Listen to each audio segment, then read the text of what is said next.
Ano ang dapat pananaw ng Kristiyano sa anime? Ang terminong anime, ang salitang Hapones, para sa animation.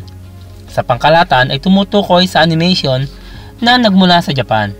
Sa mahigpit na pagsasalita, ang anime ay isa lamang daluyan na ginagamit upang ihatid ang isang kwento o masining na idea. Bagamat ang aktual na estilo ng sining ay sa mga anyo ng anggulo at iba pa, ay walang kinikilingan sa moral. May ilang mas hindi maliwanag na mga punto na dapat tugunan tungkol sa anime, pareho din sa katapat ng anime, ang manga. Upang magsimula, ang kultura ng Hapon ay ibang-iba sa kulturang kanluranin. Habang ang kulturang kanluranin ay nagmula sa kasaysayan ng monetistikong mga ugat at yumakap sa isang kristyanong moral na alituntunin, ang mga kultura ng malayong silangan tulad ng umiira sa Japan ay nakahilig sa mistikal na pamahiin at politism. Partikular sa Japan ang Shintoism, isang relihiyon na itinuturing na banal ang mga isla at mga tao ng Japan. Ayon sa Shintoismo, ang mga Hapones ay direktang inapo ng maraming Diyos at Espiritu, kami, na naninirahan sa buong isla. Ang mga dambana sa iba't ibang mga Diyos o Espiritu ay karaniwan sa Japan, at ang mga tema ng Shintoismo ay karaniwan din sa anime at manga. Ang ilang anime ay naglalahad ng paksa ng relihiyon gamit ang kultura ng Hapon bilang isang tagpo para sa mga pantasyang pakikipagsapalaran kung saan ang mundo ng mga espiritu at sangkatauhan ay naghahalo, kaaya-ayaman o hindi kanais-nais.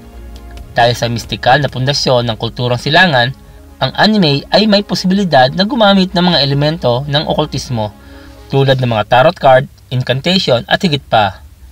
Ang personal na karangalan at tagumpay ay karaniwang mga tema din ng anime. Ngunit ang pagtotoo ng pansin sa personal na karangalan at personal na tagumpay ay maaaring humantong sa pagmamataas na nagpapalabo sa ating pangangailangan sa Diyos. Awit 10:4. Ang isa pang bagay na dapat isaalang-alang ay ang reputasyon ng anime para sa pagkakaroon ng karahasan at sexual na nilalaman.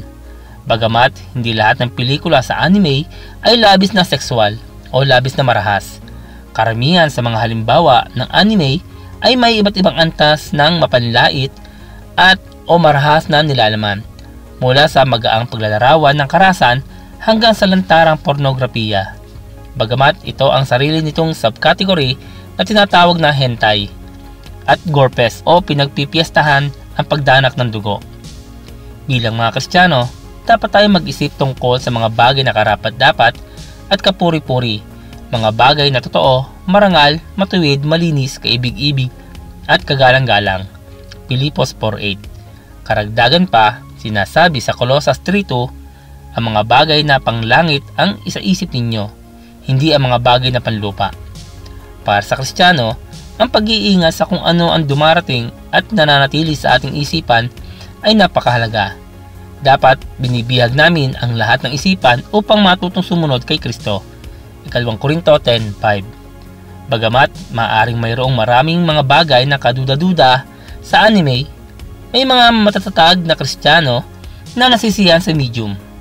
Pinahalagahan nila ang estilo, ang mga futuristic na tagpo at ang mapanlikhang pagkukwento sa anime. At maaari sila makakita at mahikayat ng ilang mga tema na inaprubahan ng Biblia na nasa anime, gaya ng pagsasakripisyo sa sarili, kabaitan, katapatan, pagtitiis at katapangan.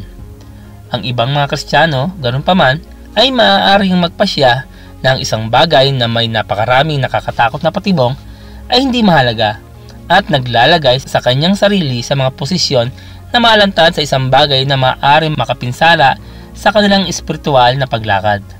Ano ang dapat na pananaw ng Kristiyano sa anime? Mag-ingat. Kung ano ang maaaring maging kapaki-pakinabang para sa isang tao ay maaaring nakapipinsala para sa ibang tao. 1 Korinto 10:24-29. Magkaroon ng kamalayan sa kung ano ang maaaring sabihin ng banal na espiritu. Kung sinasabi niya na lumayo, lumayo tayo. 1 Tesalonica 5:19, Efeso 4:30. Ngunit kung wala kang pagtutol laban sa anime, lubos mong saliksikin ang iyong puso at motibo. Pagkatapos ay lumapit ng may pag-iingat at tandaan na ikaw ay tinatawag. Kaya nga, kung kayo'y kumakain o umiinom o o ano man ang ginagawa ninyo, gawin ninyo ang lahat sa ikararangal ng Diyos. Unang Korinto 10:31.